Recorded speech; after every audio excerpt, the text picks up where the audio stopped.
Imagine a really specific kind of cognitive dissonance. Okay. Like not just the everyday stress of a heavy workload or, studying for finals, Right, right.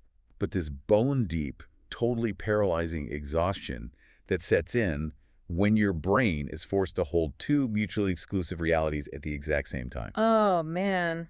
Yeah, that is a heavy feeling. Right.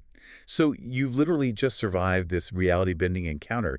You've just finished debating the gambler. Right, which was insane. Totally insane. You're navigating stakes that distort the very fabric of existence of probability itself. Yeah. You are walking around carrying a secret about how the universe actually operates. Yeah. And yet, and this is the crazy part, you are sitting in a normal dorm room. Surrounded by people who are just, what, stressing over final exams? Exactly. Completely consumed by the stress of exams. It creates this profound, almost unbearable psychological isolation. It really does. Because, you're occupying the exact same physical coordinates as the people around you, but you're operating on a completely different existential frequency. I like that way of putting it. An existential frequency. Right, because the rules they're playing by, like, study hard, pass the test, get a good job, follow the normal linear path of time, those rules just do not apply to the architecture of the reality you've just been exposed to. They just don't. And that jarring, really isolating friction is exactly where we find River at the start of our deep dive today. Yeah, day 5. Exactly. We're stepping back into chapter 4 of her journey. And our mission today for this deep dive is to really scrutinize the mechanics of these philosophical and scientific concepts of time that get introduced here. It gets so deep. It really does. We're going to follow River as she transitions from that lingering dread of the gambler's probabilities into this incredibly disorienting direct encounter with the figure known only as the philosopher. Right, and the contrast the source material sets up at the start of day 5 is just essential for understanding River's state of mind. Because Rubin is back. Exactly. Rubin has returned to their timeline, which, should be this moment of massive vindication. Especially for Max. Oh, absolutely, for Max, because he had really started rationalizing Rubin's earlier appearances as, like, some kind of collective hallucination. Right, just making excuses for it. Yeah. But now, the proof of their fractured reality is literally walking around in their present. But despite that, the trio is immediately crushed by the mundane gravity of college life. It's that relentless pull of the ordinary, right? Exactly. Like Henry is trying so hard to act as the grounding wire for the group. He's trying his best. He really is. He's taking River for walks in the snow, dropping off snacks while she studies, trying to, pull her into playing video games. All the normal college stuff. Right. He's deploying every conventional method of stress relief, completely missing the fact that River is not stressed about finals. Not even a little bit. No. She is buckling under a total paradigm shift. Well, and think about it. A video game offers a simulated linear progression, right? You beat level 1 to get to level 2. Yeah. But River's mind is actively rejecting the very concept of linear progression now. She can't tether herself to Henry's grounding techniques because her fundamental understanding of what a ground even is has just been completely upended. Yeah, the floor is literally falling out from under her. So when she turns to Max and Henry for some kind of framework to process what they're experiencing, she just hits a brick wall. They're totally consumed by their own academic survival. So she's intellectually stranded. Totally alone. And because of that, she turns inward. She retreats to her bedroom, surrounds herself with her journals, and she opens a text that just fundamentally alters the trajectory of this entire narrative. The Diaries of the Philosopher. Yes. And the source material is very clear about the tonal shift here. This is not a textbook. No, not at all. It's not some dry treatise filled with mathematical proofs or, formal logic. The text describes the writing as raw. It's fragmented. It reads like quiet confessions. Which is so important because the shift in medium dictates a shift in the message. How so? Well, formal academic texts, they try to describe reality objectively, right? From the outside looking in. Right, a very detached view. Exactly. But a diary is inherently subjective. It describes reality from the inside out. And that subjective lens is the absolute core of the philosopher's argument. Okay, yes. Because River reads this passage that just dismantles the foundational metaphor we all use for existence. It's the river metaphor. Right. The diary states, and I'm quoting here, "Time is not a river flowing forward. It is a field in which we plant the seeds of meaning. The past, the present, and the possible future are not separate. They are choices made visible by awareness." That linguistic pivot from river to field is huge. It changes the entire mechanical function of the universe. It really does, because a river implies this kinetic force that's external to you. Right, you're just thrown in. Yeah, you're thrown into the water at birth, Yeah. and the current just drags you toward the ocean. You might be able to, like, swim a little to the left or right, but the vector of that current is absolute. You can't fight it. Exactly. But by redefining time as a field, the text completely removes the current. A field is a landscape. Yeah. It has topography, sure, but it does not possess inherent forward momentum. And furthermore, a field requires cultivation. Oh, planting the seeds. Exactly. The phrase, plant the seeds of meaning, suggests that time is a latent medium. It's just waiting for an active participant. Wow. If past, present, and future aren't separate segments on a straight line, but rather just regions within this field, then our awareness acts as the light illuminating those specific regions. So you're no longer a victim of the current. You are the navigator of the topography. Exactly. You are actively participating. There's another entry that pushes this even further into, like, the actual mechanics of perception. Let's hear it. It reads, "To be conscious is to shape the geometry of one's own reality. Emotion bends the mind's space-time. Memory folds the present into layers, and perception decides what is now." That word geometry is so key there. Yes.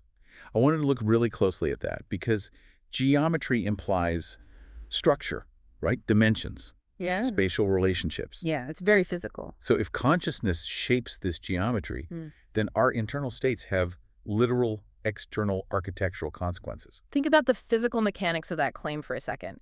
In general relativity, mass bends space-time, right? Right, which creates what we feel as gravity. Exactly. The diary is basically proposing a psychological equivalent to general relativity.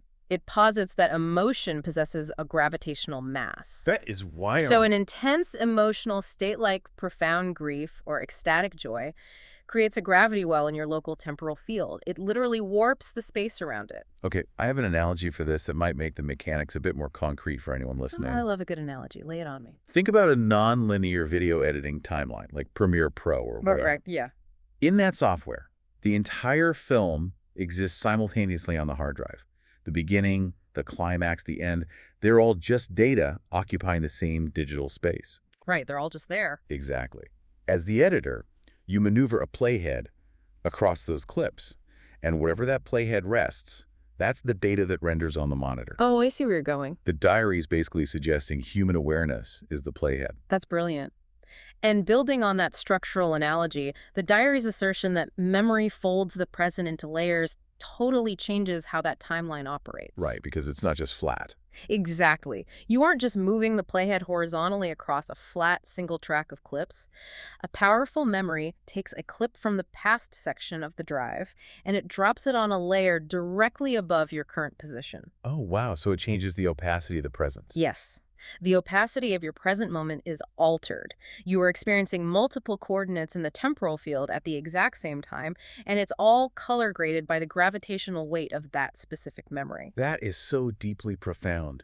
And this realization just hits River with the force of a freight train. I mean, how could it not? Right.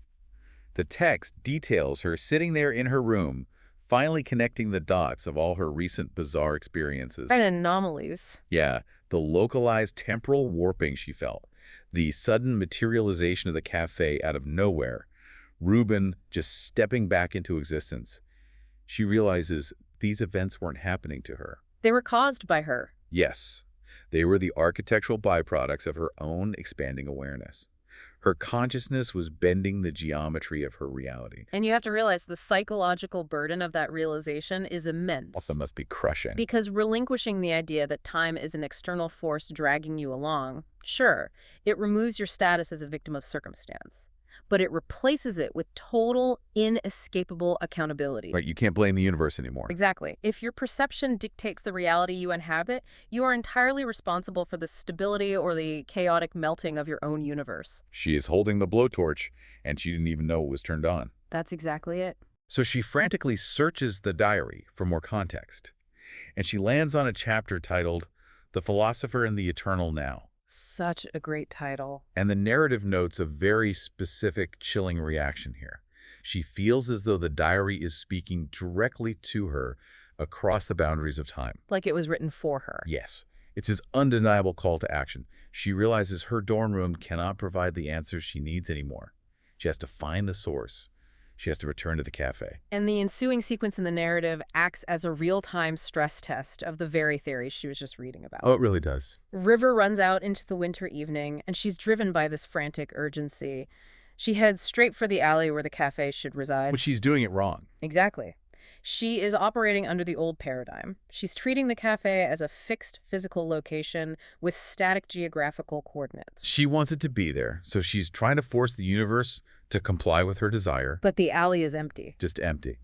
She paces around in the freezing cold for hours. And this is a really fascinating mechanical failure on her part. Right, because if consciousness shapes reality, and she intensely consciously desires the cafe to appear, why does the alley stay empty? Why doesn't her intense emotional focus pull the cafe into her present layer? Because her emotional state is characterized by grasping, by frustration, by resistance. She's trying to wield her awareness like a blunt instrument. Like trying to hammer a screw. Exactly. If we return to the diary's concept that emotion acts as gravity in the temporal field, River's intense frustration is actually creating a localized distortion that actively repels the frequency of the cafe. Oh, man. So she's pushing it away without realizing it. Yes. The cafe does not exist on the bandwidth of frantic desperation. It exists in a liminal space. The universe is just refusing to yield to brute mental force. It won't negotiate on those terms. And the narrative stretches this tension out beautifully. She waits through the entire night.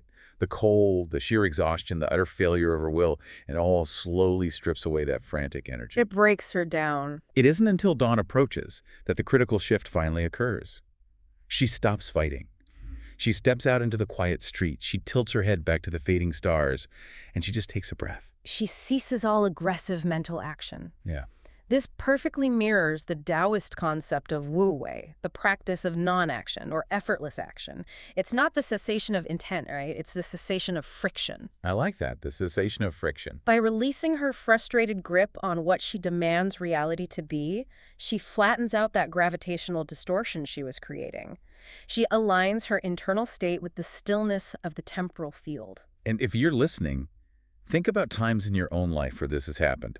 Like when you're hyper-focusing on a problem, just staring at a screen, and it's impossible to solve. Oh, absolutely. But the second you step away, take a walk, take a breath, the answer just instantly appears in your head. It's the exact same mechanic. And the physical manifestation of that internal shift for River is immediate. She opens her eyes, takes a single step, and literally walks into the wooden door of the cafe. Bam!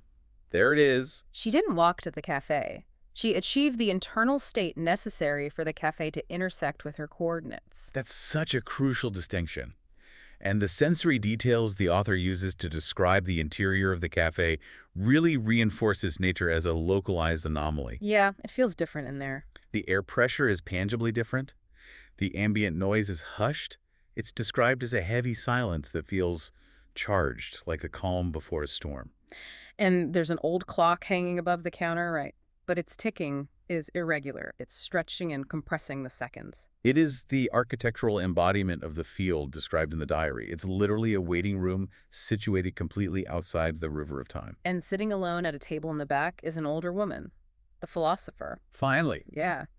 She exhibits this air of absolute stillness. She has a posture that seems entirely divorced from all the frantic kinetic energy of the outside world. But before River can even process the moment, Mr. Kronos materializes beside her. Creepy but cool. Right. He doesn't walk up.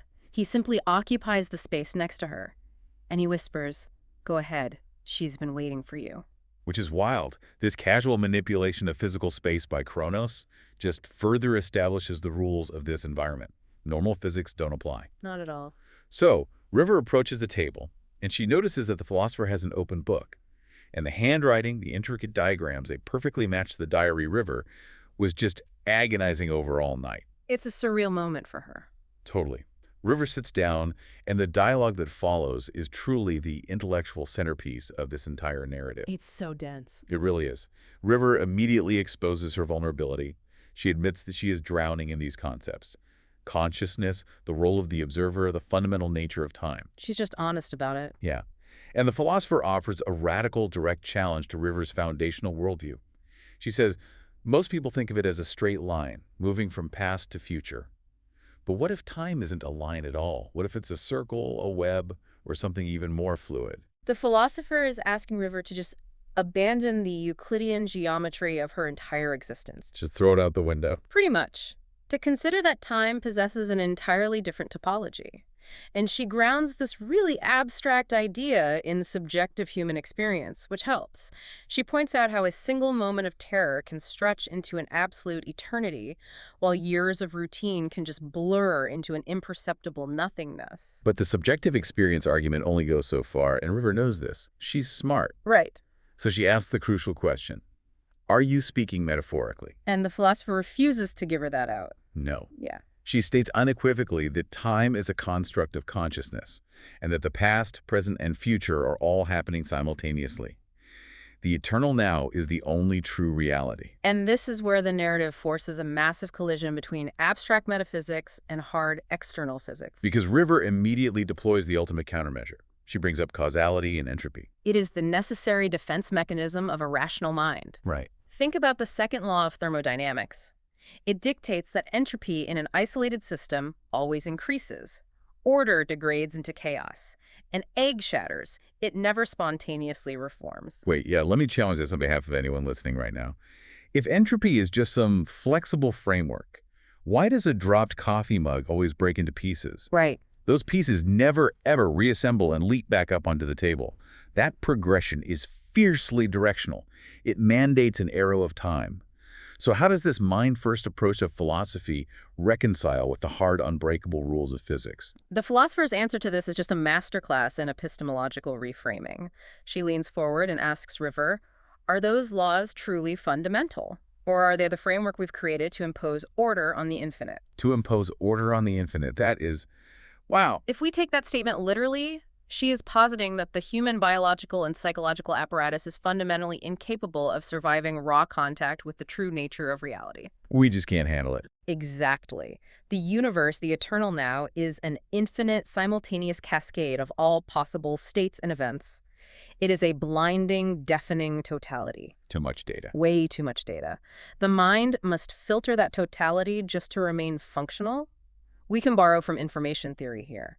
Entropy, in an information sense, is actually a measure of our ignorance of the microstates of a system. Oh, fascinating. The philosopher is suggesting that the laws of physics, causality, the arrow of time, entropy, they are not immutable properties of the cosmos. They are basically the operating system installed in human consciousness to process an otherwise incomprehensible reality. They are a user interface. Yes. A user interface. It makes perfect sense. If you look at the raw machine code of a computer, it's just a chaotic, simultaneous firing of billions of transistors. It means absolutely nothing to a human brain. It's just noise. Right. So we create an interface, a desktop, folders, a little mouse pointer. We create rules for how those digital objects interact. The philosopher is arguing that the shattered mug isn't a fundamental truth of the universe. It is a localized collective consensus protocol. It is literally a biological coping mechanism. And this requires a massive leap in how we view the observer. The philosopher states, philosophy and physics are not so different. Both seek to uncover the nature of reality. The difference is that philosophy begins with the mind, while physics begins with the external world. In the end, though, they meet. That gave me chills. Right. She's arguing that the external world that physics studies is ultimately just the solidified architecture of collective observation. The subjective and the objective basically collapse into a single closed loop. And to ensure River truly grasps the mechanics of this, the philosopher doesn't just rely on rhetoric.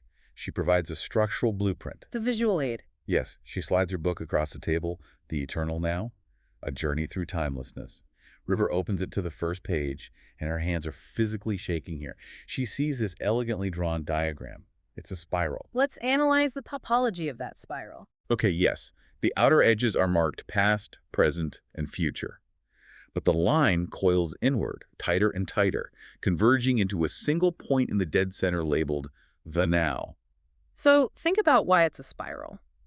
A circle implies simple, endless repetition, like a loop you cannot escape. Groundhog Day. Exactly. A straight line implies a strict beginning and end. But a spiral incorporates both motion and depth.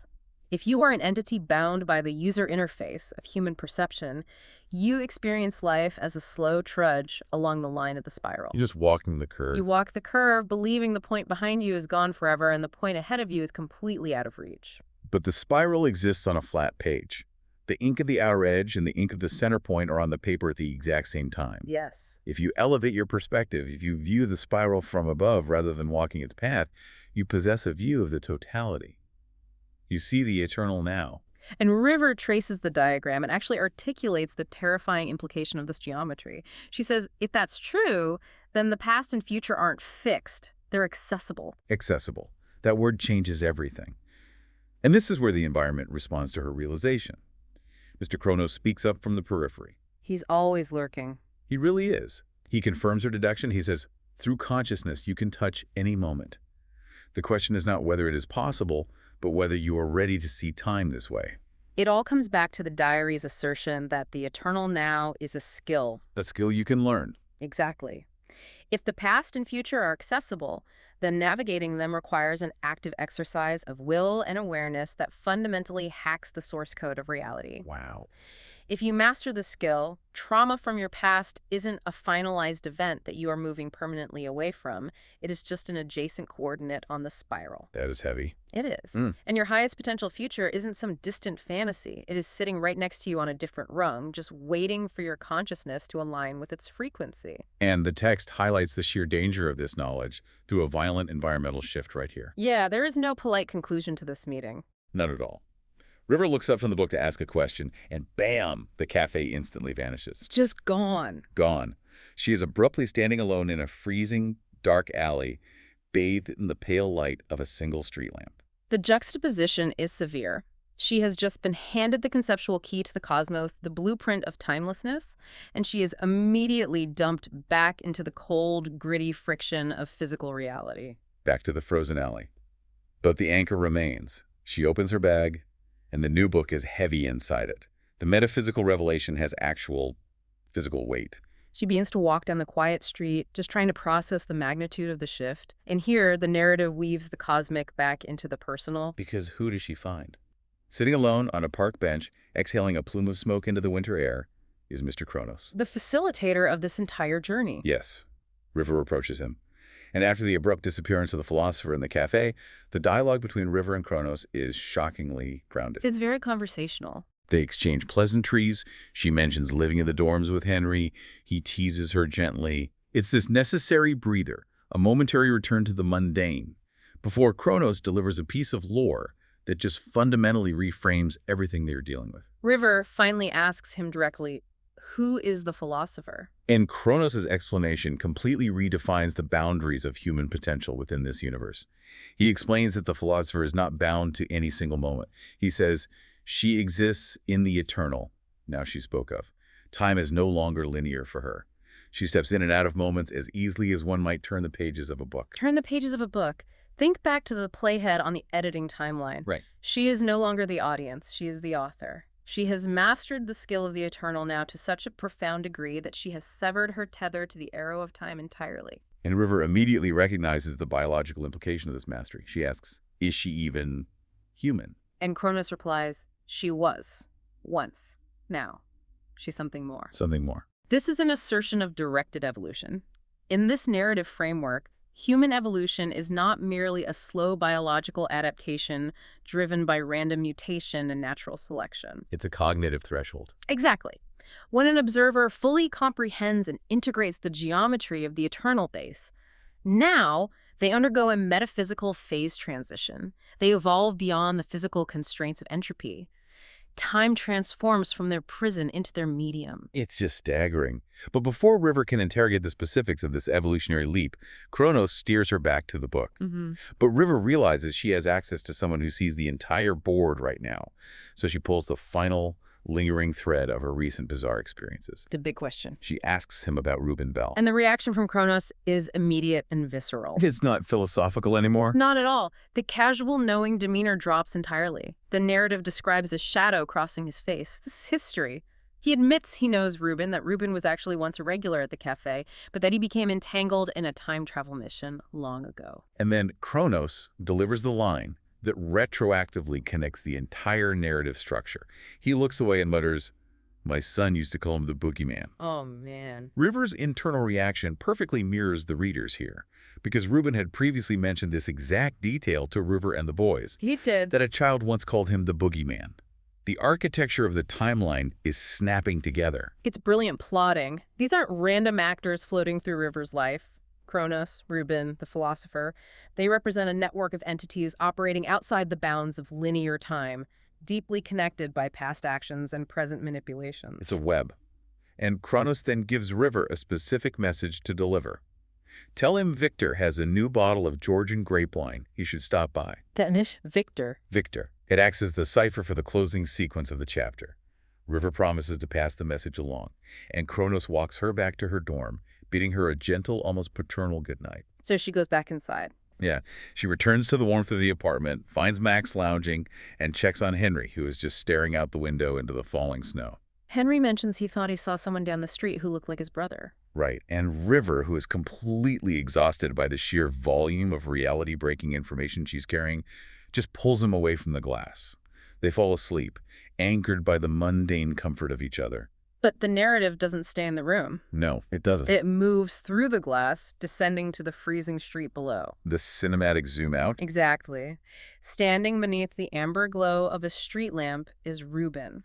He is leaning on his cane, a small black cat weaving silently between his legs. And from the shadows, a second figure emerges. A man in a dark hoodie. Victor. This is Victor. The dialogue that follows confirms the hidden mechanics of the entire story. Victor's opening line is, "Max has the theory." And Rubin watches the cat and casually replies, "He always does." Okay, the phrasing "he always does" implies iteration. Like it's happened before. Many times before. It suggests Rubin and Victor are observing a cyclical progression. They aren't merely watching the trio, they are monitoring a specific sequence of events that has occurred or is occurring multiple times across the temporal field. So Victor asks for the specifics of the kid's theory, and Rubin explains they are attempting to understand the mechanics of how they are stepping into each other's consciousness. And Rubin notes, with this hint of amusement, that he literally handed them the scientific name for the phenomenon, but they were too distracted to absorb it. Typical college kids. Right. Victor smirks and voices the name aloud in the quiet street. Quantum conscious time dilation. Okay, we need to dissect the mechanics of that term because it is the unified theory that bridges the philosopher's abstract geometry with actual physical science. Let's break it down. Quantum introduces the concept of superposition, the idea that the temporal field contains all possible states and timelines simultaneously, existing merely as probabilities until observed. Right. And conscious identifies the mechanism of observation. Exactly. The human mind is the apparatus that collapses the quantum wave function, selecting a single probability out of the infinite field and forcing it to render as physical reality. And time dilation is the relativistic consequence of that observation. Time doesn't possess an absolute uniform flow. No, it doesn't. By altering the state of the observer, like shifting the frequency of consciousness as River did to find the cafe, an individual can actively warp their localized frame of reference. They can stretch a second into an hour or jump across the rungs of the temporal spiral. So quantum conscious time dilation is literally the mathematical equation for the eternal now. Perfectly stated. Victor and Rubin joke a bit about the clunkiness of the name, speaking with this weary familiarity of veterans. But then Victor pulls out a digital screen, the light illuminating his face in the snow, and shifts to business. He mentions that Henry still needs to review the data to assemble the final equation. And then Victor reveals the true nature of their operation. This is the craziest part. He says, "My probability and statistics hold up. Their future selves are aligned with the timeline, but the present. I think it might need a little twist." A little twist. This dialogue explicitly defines their role. They are not passive guardians. Yeah, they are temporal engineers. Temporal engineers. When Victor states that their future selves are aligned, it confirms that he possesses the panoramic view of the spiral. He can see the required destination. However, the path to that destination, the present moment, is volatile. So they are actively pruning the branches of probability. They are introducing localized variables like a conversation here, a misplaced diary there, maybe even the timely appearance of a cafe, just to ensure the geometry of River, Max, and Henry's reality aligns with the necessary future state. And the scene concludes with this quiet, profound intersection of the cosmic and the personal. Rubin picks up the purring black cat and asks Victor if he's still considering working at the cafe. And Victor's expression becomes unreadable, and he replies, I haven't found him yet, so yes. The puzzle pieces lock into place. Right. Up on the bench, Mr. Kronos told River to tell Rubin that Victor has wine. Yeah. And down on the street, Victor mentions he will be working at the cafe because he is searching for someone. Mr. Kronos operates the cafe. Mr. Kronos is Victor. Mind-blowing. The kindly, enigmatic guide steering River through her metaphysical crisis is the exact same temporal engineer calculating probabilities in a dark alley with Rubin. And Rubin whispers to the stray cat in his arms, I think a little girl would be delighted to have you. It's all connected. Even the stray cat is a calculated variable, destined to be placed at a specific coordinate in the temporal field to fulfill a specific emotional requirement.